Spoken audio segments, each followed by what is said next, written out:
If you don't have hostility in your heart and be like, fuck this, I'm going to do better. If you don't feel that way, you're probably not going to do better.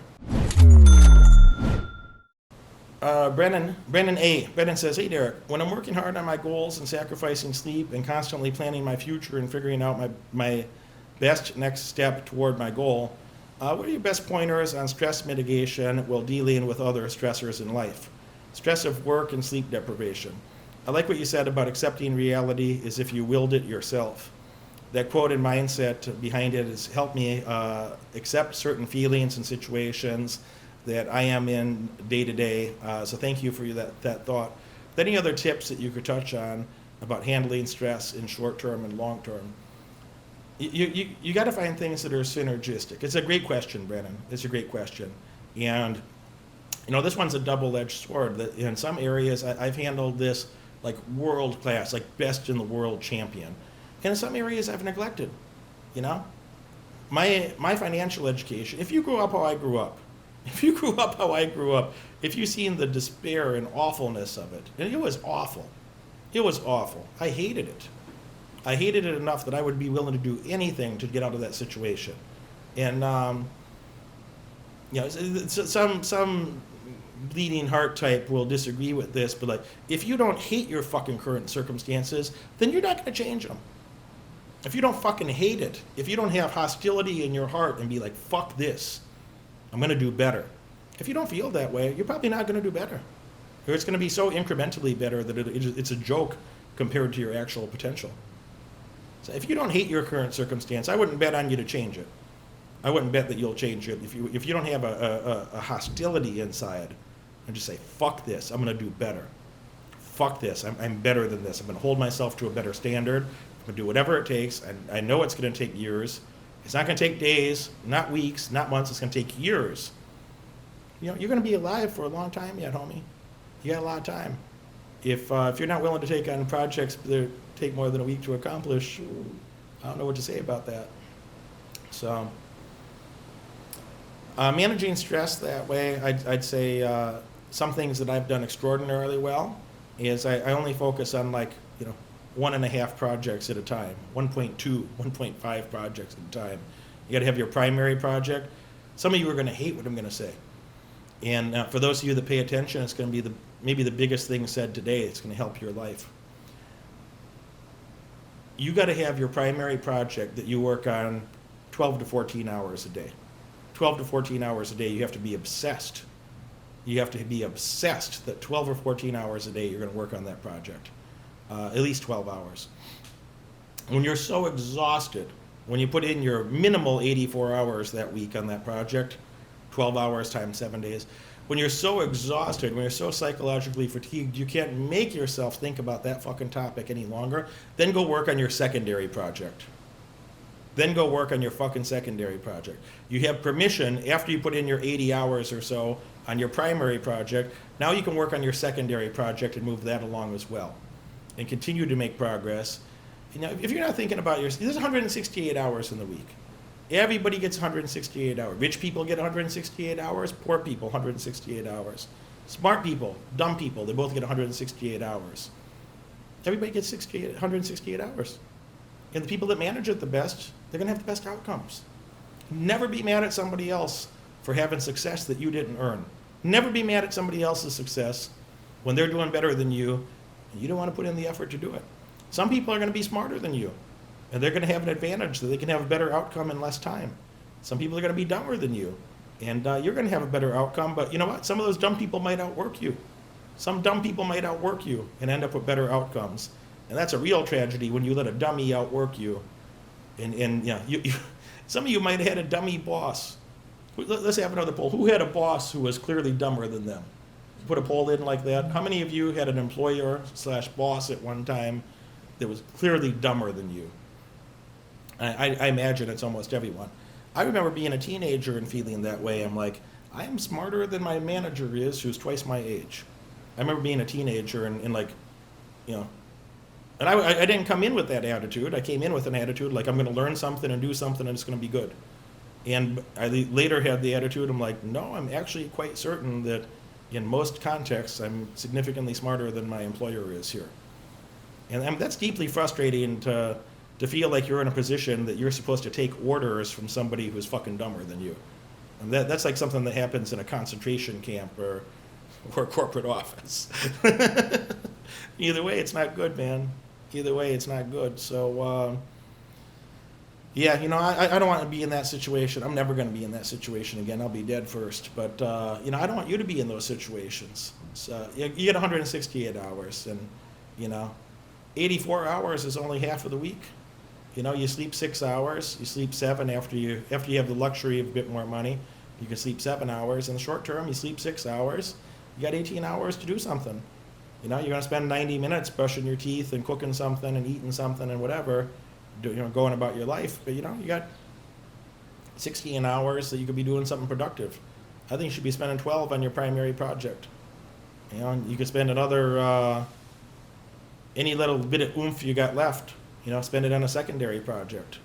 Some people hate that. Those people aren't going to do much. Those people are going to have, even if they hit what they think is success, it's because their goal was a small number.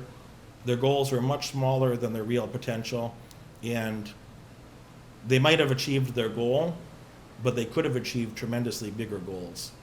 And if you don't understand the value of compounding, you can't even imagine the biggest goals that you could achieve.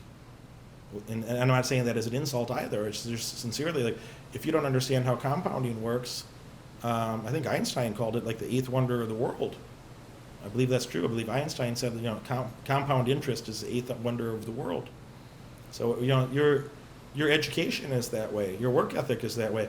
When other people go to work, when they get paid for 40 hours a week and they work 20 or 25, and you work 100 and they work 20 or 25, not only are you going to have fucking 4 or 5 times the output, okay? It's not like you get 4 or 5 times the income. It's like over time, you get paid more per hour. You get paid 4 or 5 times more hours, and over time you learn things that it just puts you in a different stratosphere. You're compounding your learning. You're compounding your earning. You're compounding your compounding. You got a synergy between those things. I mean, you're not going to end up with 10 times the money. You're going to end up with hundreds or thousands times whatever that person's going to get. They're going to get that much. After the government takes their share, they have a hard time paying the rent. And then they'll say some stupid shit like, well, if I got paid more, I'd try harder. That's not how it works. If you tried harder, you'd get paid more. If you learned more, you'd earn more. If you worked harder, you'd earn more. So, regarding your specific question, I'm not interested in stress avoidance. A stress management mechanism for me, obviously, is, I eat too much in the past. I've lost like 10 pounds now, so I'm less fat than I was. I don't know, man. Anything that I wanted, I got that shit. In the meantime, I just followed my own advice and took my own medicines. Like, I didn't try to accomplish 5 things at once. I was extremely intense. I was extremely focused on accomplishing, 1.5 projects at a time or less, 1.25 projects at a time. I was extremely focused on that. I did it like a champion. I did it like a hero. And that's not relatable to most people. But no, that's one thing that I focused on my strength. I'm really rather strong. I focused on my education, academic education, independent education. I focused on building fantastic peer groups. I've done that masterfully. I focused at one time when I was young about my dating life. I did that masterfully. I wanted to go to the best schools. I did. I wanted tens of millions of dollars. I wanted $10 million. I have tens of millions of dollars now, and I'm on my way to hundreds of millions of dollars. It's not even a goal of mine necessarily to be a billionaire. If I have a good path and it's working out, then that's fantastic. If it works out that way, I don't even need that much money. I have more money than I'll ever need. I already have more money than I need. I'm gonna go get some more because it's a habit. It doesn't take any effort for me to go find some more money. And if I'm fussy about, Derek, you said one of the mastermind members submitted their thing late, and you're talking very harshly to them. Fuck that. Fuck that. They shouldn't be in the group if they're behaving that way. They shouldn't behave in the group. They shouldn't be in the group if they're behaving that way. So I don't have time to spend with somebody that's, it's not the right person to spend a lot of time with. You think about the sort of people that you want to spend time with, and you think about the sort of outcomes that you want to have. Just position yourself for that. And don't give one fuck Don't give one fuck when your sister, your brother, your mommy, your best friend from childhood tries to be a detractor. Is like, if they understood your goals, they would have already accomplished that shit themselves. If they understood that, if they had the same passion and desire to do what you have, they would have already done that themselves. I'm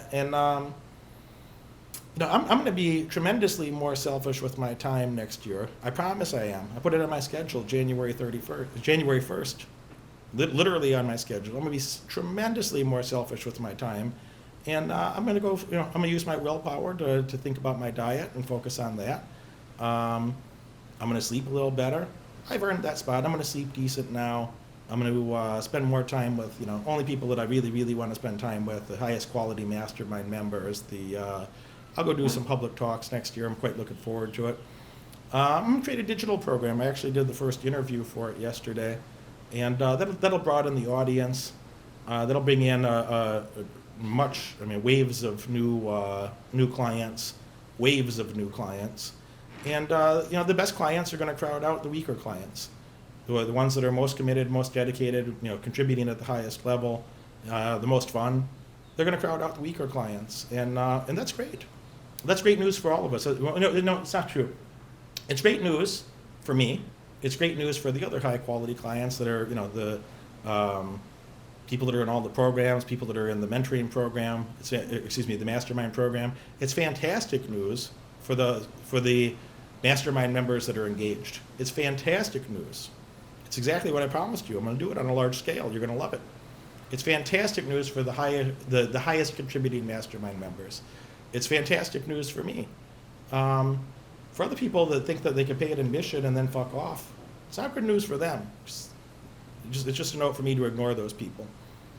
It's not good news for them. But regarding, back to your specific question again, to summarize a few thoughts and make it more, applicable to you, it's like you can't focus on multiple things. Focus on 1.5 things at a time, and go do them with an obsession. That if you gain 10 pounds while you're working on something else, so be it.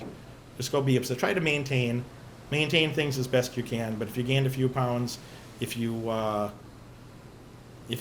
skipped out on a lesser goal to accomplish a greater goal, then you're better off. Just be honest with yourself about it. And don't get distracted by anybody else's opinion. You got to value your own opinion more than anyone else's. You must value your own opinion more than anyone else's. I don't give a fuck what. You should never give a fuck about the opinion of anyone who hasn't done what you want to do. Why the fuck would you care what some asshole thinks who hasn't done what you want to do? They don't even understand your goals. They're not qualified to talk about your goals. I don't come here and give fucking diet advice. I eat too much. I don't come here and give you people diet advice. I'm not qualified to do that. I'm not living my life that way. I actually have a decent amount of knowledge of it in my head. I don't even talk about it because I'm not living my life that way. I can't help you with your goddamn finances. I can't help you to have more personal freedom. I can help you to be wealthier. I can help you to contribute to your children's, your parents, your sibling, anybody you care about, your family's life better. I can help you be more respected by your friends and your peer group. I can help you have a much higher quality peer group of truly elite winners and champions, really high quality people. I can help you with a lot of things. I focus on the things that I can help you with. I focus on the things that I took my own medicine and I lived my life that way, and I earned that spot to have quite an incredible credibility to help somebody who wants to accomplish those goals. So you come to me for that, and I deliver, and I over-deliver, and I do it consistently. And I tell you what, if I'm not fucking dead, if I broke my motherfucking leg, I would be up here. I got into a car accident on a Tuesday. I was on the call on Wednesday. All right? If I broke my motherfucking leg, I'd be on here on Wednesday. If I had a fucking concussion, Travis, would it sound far-fetched if I was hospitalized? Would it sound far-fetched? They say, hey, bro, we got to bring the fucking computer to the hospital so I can do the Wednesday call. Would that sound absurd? No, that makes sense. I'd be doing the fucking Wednesday call from a hospital bed if that's the circumstance I was in. So if I was conscious, I would be doing the call. I would not betray the call. I'm going to show up for at least 90 minutes on Wednesday because that's what we agreed to. So, anybody else that doesn't want to show up and be on point, that's cool, man. No worries. It's your future. It's your status within the group that you're destroying. It ain't going to hurt my life.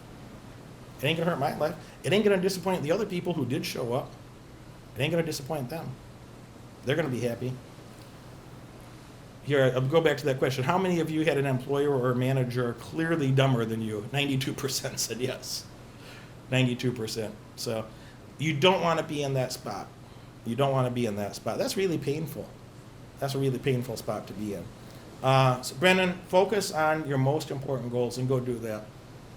And if you got more than 2 goals at the same time, maintain the things that you're already good at. Maintain the things that you're already doing well. Maintain them at 80, 90% of your peak capacity. But then all your energy has to be focused on creating the new thing. And just go do that. And focus on it obsessively. To an extent that's unhealthy in the short term. Obsessed, you're going to accomplish that. And you will. Be careful what you obsess about. If you live your life that way, you will accomplish what you want to. And make sure it's the right thing. Make sure that you know who you are and what you want. So you're accomplishing the right things and not some okay things, I can help you with that if you're serious. Daniel H. Daniel says, hey, Derek, following this week's material, commercial real estate really started to appeal to me more as a viable investment, even without extensive real estate experience. I've invested in 1 real estate property thus far. What are your thoughts about getting into smaller commercial real estate investments without a lot of experience in residential real estate first? Thanks for the value you bring, and happy birthday, man. Well, thank you, Daniel. A lot of people, by the way, a lot of you sent me a little birthday wish, and birthdays aren't a big deal to me. I just go handle it like any other day. But I did, that was thoughtful. So many of you send me DMs or little emails, and that was thoughtful, and, I appreciate that warmth and support. Just because birthdays aren't a big deal to me doesn't mean it went unnoticed. I appreciate that warmth and support of all the happy birthdays and nice things said to me. So thank you for that. Daniel, I'm not against what you're saying. If we took that word for word, that's cool. I get it. Nothing wrong with that. Do your due diligence and be careful, but nothing wrong with the macro idea. Another way to do that is look at REITs. I own $10 million of shopping malls right now. And I'm not exaggerating the number. I currently own $10 million worth of shopping malls. And it's some of the best commercial real estate in the world. And it was really on sale. And look at REITs if you want to start to understand commercial real estate. When you buy a REIT versus buying a commercial property yourself, when you buy those REITs, you have all the same upside. Sometimes you have even more upside. And comes with a management team, comes with what should be a professional management team. A lot of your regulatory things and administrative things are already taken care of. So I think, and I'm not against buying, commercial property outright. There's a time and a place for that. But if you're still iffy about it, you could spend not much money. You could spend a few dollars or a few $100s or a few $1,000s or whatever it is that you feel comfortable, that you could go, buy a few REITs and then start paying attention to what exactly is going on in this spaces. Why are they moving the way they are? So go buy, 3 or 5 REITs for, not huge amounts of money, but go buy something that you're excited about for not huge amounts of money, and learn from that. And you'll find some that you like more than others. You'll find some that are more well suited to your way of thinking, your investment style, the way that you want to allocate capital. And they pay you a distribution. A REIT, by definition, has to give you 90% of its earnings go to stakeholders. So I would just tell you to go do that. But go read the reports, stay up to date, understand what's happening. You'll get a great education. You can make some profits and get a great education while doing that. So if you're uncertain about buying commercial properties outright and the managerial efforts that go with that, I think that's a fantastic way to do it. And I've done it on I got a good chunk of my net worth tied up in real estate REITs at the moment. I feel great about it. I think they're going to do fantastic. I've already made a lot of money on them, and I think I'm going to make a lot more money. I think I don't think it's a crazy idea that I'd say with my current stock portfolio, it's not a crazy idea that I'd make another $25 million just passively. I'd make another $25 million if I changed nothing. If I changed nothing, I think I might make another $25 million in 3 years or something like that. So it's more money than I'll ever spend in the next few years. What would I buy? I could buy any car I'd want. I could buy a Bugatti and a Phantom, and in a fantastic could buy a home to destroy and build a garage there to park them in. And there's so much money. It's silly, It's silly. So start there and just compound it over time. And whatever the fuck number you got in your head for what your net worth should be, raise the number. Just raise the number. Raise the number.